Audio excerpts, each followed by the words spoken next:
Welcome to Ohio Roots, the official podcast of the Ohio Genealogical Society.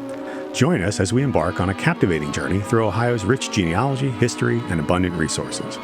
Hosted by me, OGS Executive Director Noel Poirier, this podcast brings you insightful conversations with a diverse array of guests, from OGS members, chapter leaders, and staff to renowned genealogists, historians, and influential figures within the genealogical community.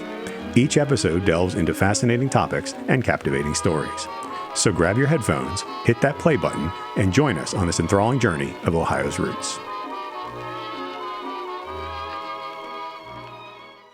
Discover your roots and light up your genealogy. Join us for the Ohio Genealogical Society's annual conference, April 30th through May 3rd, 2025, at the beautiful Kalahari Resort in Sandusky, Ohio. Learn from top genealogy experts, explore groundbreaking research techniques, and connect with fellow family history enthusiasts. Whether you're a beginner or a seasoned pro, this is the must-attend event for discovering your story. Visit OGS.org to register today. That's OGS.org. Let's light up your family history together. OGS, connecting families, past and present. My guest on this episode of the Ohio Roots podcast is Michael L. Strauss. Michael is a military historian and a genealogist. He specializes in a lot of military history research, but he does, of course, other genealogy as well. So I'm really looking forward to talking to another military historian like myself on this episode of the Ohio Roots podcast. So enjoy this conversation with Michael Strauss. Well, I'd like to welcome Michael Strauss to the OGS Ohio Roots podcast. Michael, thank you so much for joining me today. I really appreciate it. Well, thank you, Noel. I appreciate the invitation to come and talk with you for a little while. Oh yeah, it's been a lot of fun. I've talked to a handful of presenters already, and it's really interesting to learn what everybody's got planned for the conference this year, but also to give kind of people a background on the speakers that they're seeing, because sometimes you're just seeing them for a short period of time. One of the things that you and I share is a background in history, and in particular military history, both graduate students in military history or graduates with graduate degrees in military history. And so when I saw some of the programs you're presenting, obviously there are some that are related to that, and then there are some that are not, which are great, and some are kind of tangentially related to that, which is great as well. So kind of my question for you, though, is knowing that you have a background in history, what was it that got you started and interested in genealogy? Was history first? Was genealogy first? Did they kind of come at the same time? What was the impetus for that? Well, for me, it was history based. Certainly, my journey began in 1977. I was 12 years old, and I was in a school in Pennsylvania, so Lebanon County. I went to Cornwall Lebanon School District. Okay, and I was in a history class, and the focus was Pennsylvania history. Yeah, and our teacher, Mr. Orsini, I remember real well. He asked us to do research on our family history as part of the class. Most of us were from Pennsylvania to begin with. And of course, being a typical 12-year-old, I did not want anything to do with that. This sounds boring. I can't see myself even having an interest in this. So I went and did the only thing I could do was go to my parents, who in turn suggested I reach my grandparents, talk to my grandparents, who are all still alive. And it was one thing that led to another. And for me, I caught the genealogy bug very quickly. As I found out, I enjoyed it. Yeah. And eventually, over time, I turned it into a profession. And I was self-employed for a long time, many years, and worked and did school at the same time, and decided it was just something that I wanted to do for myself. Okay. Yeah. Cornwall's got the great Cornwall iron furnace there. There's some great history in that community. Absolutely. It's not but 10 minutes from where the school was. Yeah. I mean, I grew up in Lidditz, Pennsylvania, which is just down the road from there. So very familiar with that area. So talk to me a little bit about, going through your various presentations. You've got a couple that are very specifically geared towards military history, obviously. And then you have a couple that are not. One of the things the first one I have written down because it jumped out at me was a program based on records of secret societies. Talk to me a little bit about that. Well, I certainly love the history of fraternal organizations. So in this one, I'll more or less cover both the major fraternal groups. So the Freemasons, the Oddfellows, and some of the related organizations. But I like to include information on both the males, the men, and Hmm. the female auxiliaries. I think Okay. that's important.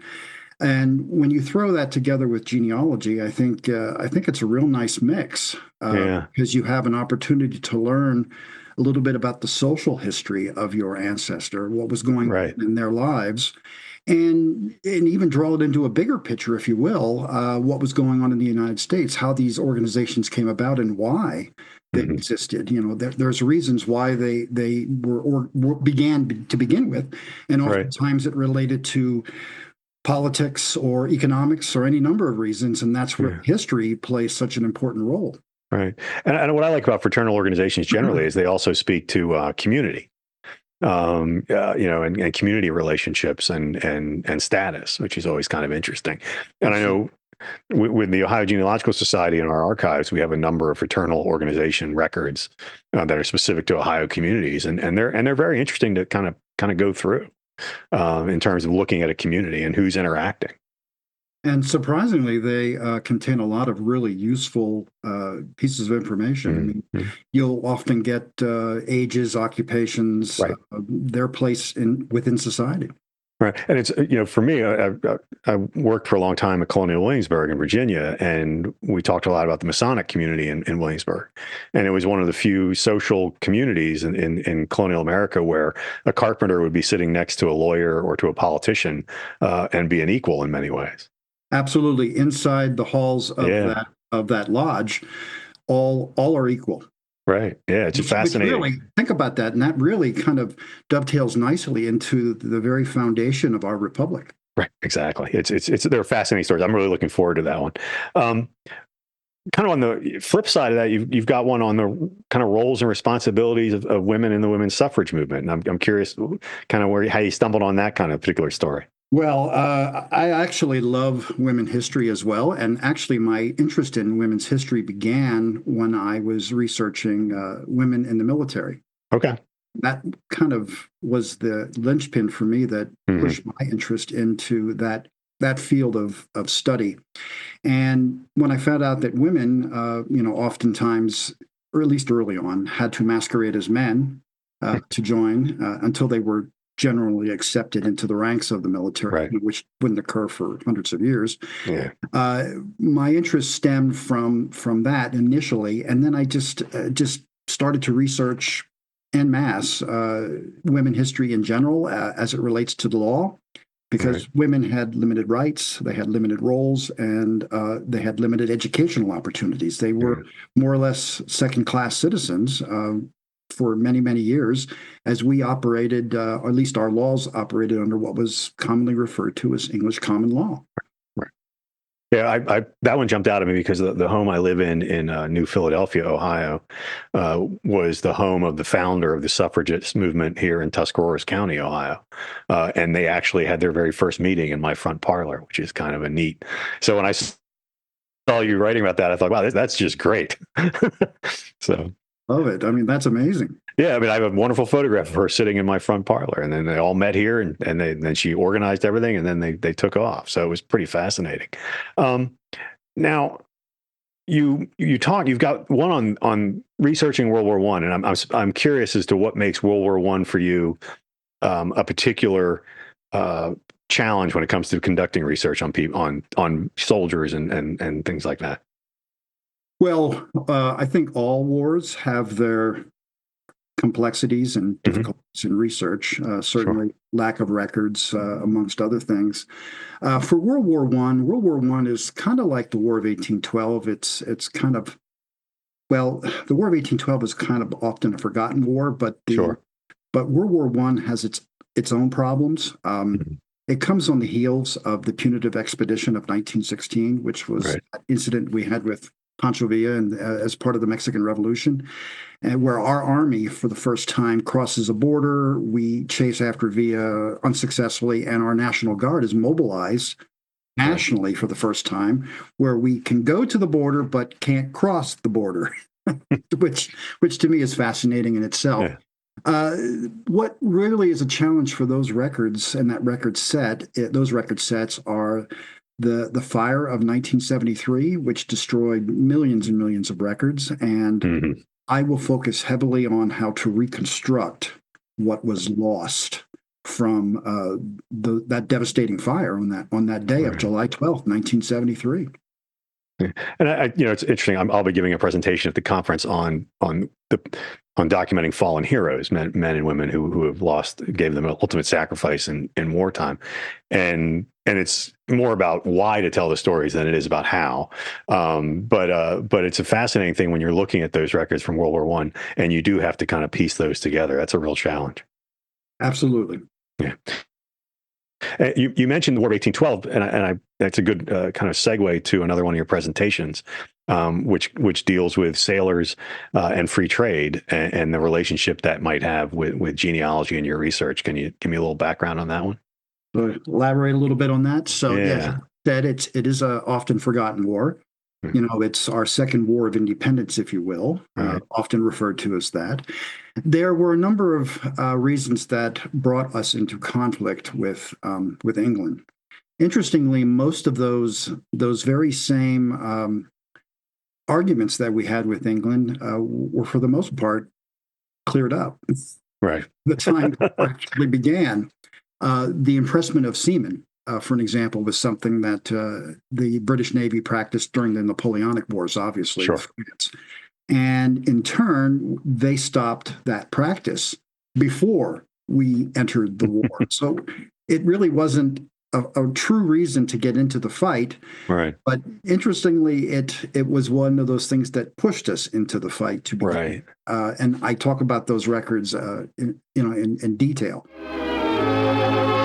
If you enjoy listening to the Ohio Roots podcast, we would really appreciate it if you could go to whatever platform it is that you listen and give us a good review. Reviews help us get more listeners and reach more people with Ohio Roots and what we're trying to do with the Ohio Genealogical Society. So please leave us a nice review, and thanks for listening.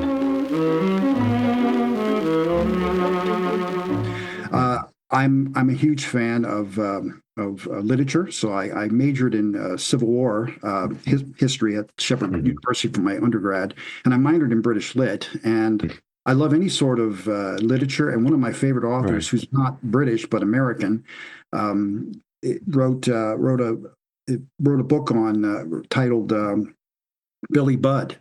And Billy Budd is about the story about an incident that occurred on the high seas where a British ship captured, or I should say detained, another vessel and took aboard men against their will. It's an excellent novel. Yeah. It reminds me of the impressment of soldiers, and those of us who study military history know that there are those kind of events that kind of force us into conflict sometimes, whether it's Pearl Harbor or Gulf of Tonkin, or 9/11, if you will, even that are seminal events that, and even though in the case of the impressment it had ended, the events still occurred, and it still motivated public opinion towards that, or the Spanish or the Maine. I mean, yeah. Oh yeah, and remember we had a Federalist Party in control in the White House, who and there were war hawks. These were those that Henry Clay, others like him that were pushed the war, pushed the idea of the war, and certainly I think land was certainly one of the motivating factors, as all those manifest destiny always is. Yes, and I mean we don't really think of manifest destiny until really a commonly used word until the Mexican-American War, but certainly it existed during the War of 1812. And one of those fascinating things, and it's still kind of the last talk we'll chat about from what you're talking about, is the Civilian Conservation Corps. I love that because when you're doing genealogical research in the early 20th century, and you run across people who are working either with the CCC or some other variation within it, or the other organizations, WPAs, and all these other groups that were out there. What kind of records and what kind of information do people expect to find in those kind of records? Well, the Civilian Conservation Corps, as you know, is one of those programs that came as a part of the New Deal era. So Roosevelt's in the White House. We had just experienced the Great Depression, the start of the Great Depression, and Roosevelt in turn tries to get America back on its feet and starts a number of programs. Certainly the ones you mentioned, the work Projects Administration, WPA, the Civilian Conservation Corps, and there are multiple others Right. that fall under, three different basic categories. And in turn, the CCC, unlike the others, is actually run by the Army. So Mm. these are young men between 18 and 26, typically, and they're unmarried. They can't have any sort of gainful employment to be eligible to be part of the organization, and they're sent to camps for a period of up to 2 years. Mm. And interestingly, these camps are often run by the United States Army. So they're Army personnel that are stationed there. These camps, which I find fascinating, to me at least, were invaluable because they provided an opportunity for these young men to get disciplined in the years preceding our entry into World War II. Sure. Do I think that's by happenstance? Absolutely not. That was planned by our government. Sure. Because the CCC ran from 33 to 41. Now, 41 is the our entry into the war. Right. Of course, we have a ready-made group of men, disciplined, uniformed, trained by the Army, ready to go and march off to war. Right. And interestingly, also, is they had service numbers attached to their records, just as if they were in the Army. Right. It's fascinating. And again, one of the things I love about doing military history, and I won't speak for you, but the military generally tended to be really good record keepers. And so whether it's letters, whether it's daily reports, whether it's, whatever you want to call it, you can really flesh out a story nicely if you know where to look for those things. Well, if it's not the Adjutant General Office that's keeping a record of a documentation, it's the Commissary Department, or it's any number of military offices spanning, of course, all the military branches. They have their own equivalent. But you're right; they all have kept wonderful records over the years. Unfortunately, there have been problems with keeping the fire I mentioned in 1973, the fire of the War Department in 1800, which thankfully they managed very well to be able to reconstruct a lot of those lost records. The loss of our records when Washington was burned in August of 1814. Right. Multiple times we've lost records, but still have managed to be able to record useful information. As a historian and a genealogist, what do you think are the challenges that you see with folks who conduct genealogy who may not have the academic historical background that you and I might have? Well, I'm a firm believer that to better understand our ancestors, whether and women, whatever their situation in life, I think we need to place ourselves into their lives, and I think that's where the historian and the genealogist can come together, because it's not just about.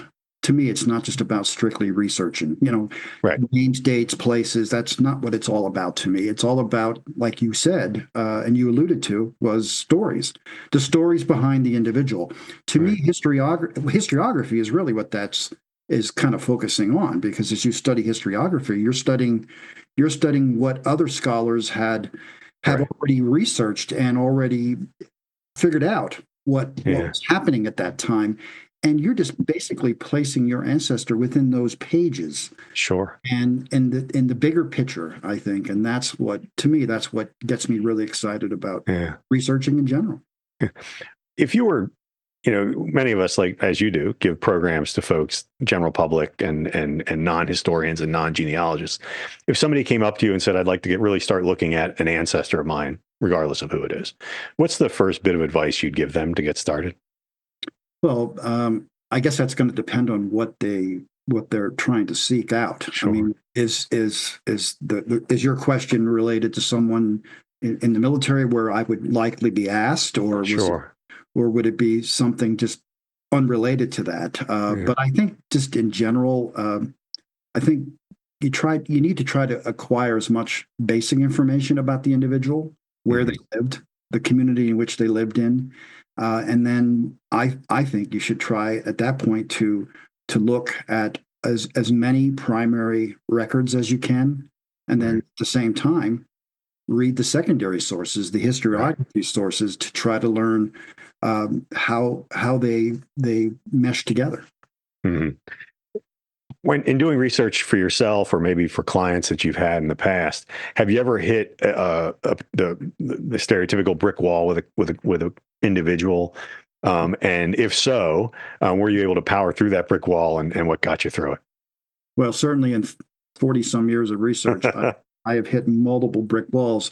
You know, I remember commenting to someone years ago, about brick walls, and my comment back to that person was, if you haven't had a brick wall in your genealogy, you Mm. haven't been doing it long enough. Yes. Or you're relying too much I, on the leaves. quite frankly, I don't know how those two are inseparable, to be quite honest with you. Yeah. Yeah, certainly I've had brick walls, Yeah. and I continue to have brick walls. I have ancestors in my family, even after 4 decades of almost Right. of research, I still have not been able to solve. And will I ever be Yeah. able to solve them? I don't know. Yeah. It it it may take until I die to figure that information out when I, go to the other side and talk to someone. But I And don't know. I'm not privy to what happens on yeah. the other side of the Right. veil. But there's always going to be inherent problems when you do Right. research. And I think to plow through a brick wall, as you Yeah. aptly put it, is to get creative with your Yeah. research. If you look at something you don't find it, think about another record that might be related to that record, Yeah. or something that may just come to you as you ponder about sources and ponder about research.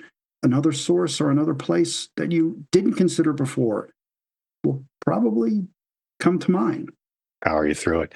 Now I'm going to throw you a little curve if you don't mind. I visited your website just to look at some of your background and things like that. And I thought I saw a picture of you as a reenactor. And I'm curious how you feel reenacting history uh, connects you more with your ancestors. Well, first, I feel hot when I wear the uniform. Don't we all? I mean, that's wool. Yeah. And yes, I've done both Civil War and I've done Mexican American War. Okay. And I've done it for a number of years. I started in infantry, doing infantry. So the picture that you saw on my website is me in an infantry uniform, and I was taking Hmm. a reenactment. Right. And I've participated in a number of them over the years. Yeah. And probably the most memorable ones for me, I was at the 150th of Gettysburg. Okay. Yeah. So I participated in the 150th. I absolutely, absolutely loved it. Unfortunately, I died. But like Lazarus, I got raised from the Yeah. dead, and but I had an opportunity to relive history personally. Right. Yeah. And to me, that's why I did do this, because it's an opportunity to see what life is like in the footsteps of your ancestor. Right. And I'm going to be quite frank with you, since you threw me a curveball on this That's one. all right. When I was in the field, we were a distance away at that reenactment. We were a distance from the people watching, the Sure. and I really lost track of time Right. and Right. place, and I didn't really see the spectators. Again, they Hmm. were distance, but I Sure. really felt like I was there. And for the most part, many of these units, you portray an individual Right. within that unit. So what happened to that person in turn happens to you. Yeah. It's choreographed that way, of Yeah. course. And as I got older, I got into artillery Mm. because, quite frankly, when you're older, it's a lot harder to haul around equipment. Where a cannon is a whole lot easier because you stay put. Right. Right. For me, and I reenacted for a number of years as well. The evenings or the nighttime was the highlight for me. Oh, absolutely. When During you're the sitting day, around a campfire with yes. everybody and it's dark, and like you said, there are no more spectators anymore. And to me, that's always the most evocative of how your ancestor might have felt in those moments, so far from home or among his peers. So I share that sense. I think anybody who does reenacting, it's one of the reasons you do it is to get that connection. Well, and it's the love of the Yeah, hobby along with the love of history. The yeah. two really are inseparable. Well, Michael Strauss, thank you so much for joining me today on the OGS Ohio Roots podcast. I undoubtedly will try to get to at least one of your talks while you're at Kalahari this year. Hopefully my schedule will let me get to a couple of other ones as well, but I appreciate you taking some time today to join me. So thank you very much. Thank you. It was great to talk with you, Noel. Ready to light up your genealogy? Mark your calendars for the Ohio Genealogical Society's annual conference happening April 30th to May 3rd, 2025 at Kalahari Resorts in Sandusky, Ohio. Immerse yourself in inspiring workshops, expert-led sessions, and exciting discoveries that will help you uncover your family's history. Plus, enjoy the perfect blend of learning and relaxation at one of Ohio's favorite destinations. Don't miss out. Visit ogs.org to learn more and to register. That's ogs.org. Come, connect, learn, and ignite your family story. Well, that was a really enjoyable chat I had there with Michael Strauss. It's always fun to talk to a historian and genealogist, particularly one who shares your love and interest in military history and how to dig through those kinds of sources when you're doing research for family members or others.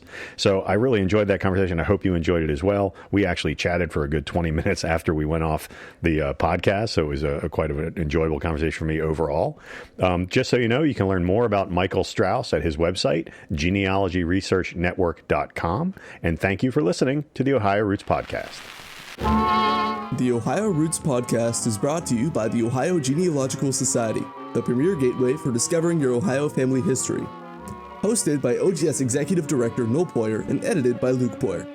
Theme song is Beautiful Ohio, recorded by Bob Stanley and his orchestra in 1944. To learn more about joining the Ohio Genealogical Society, visit www.ogs.org.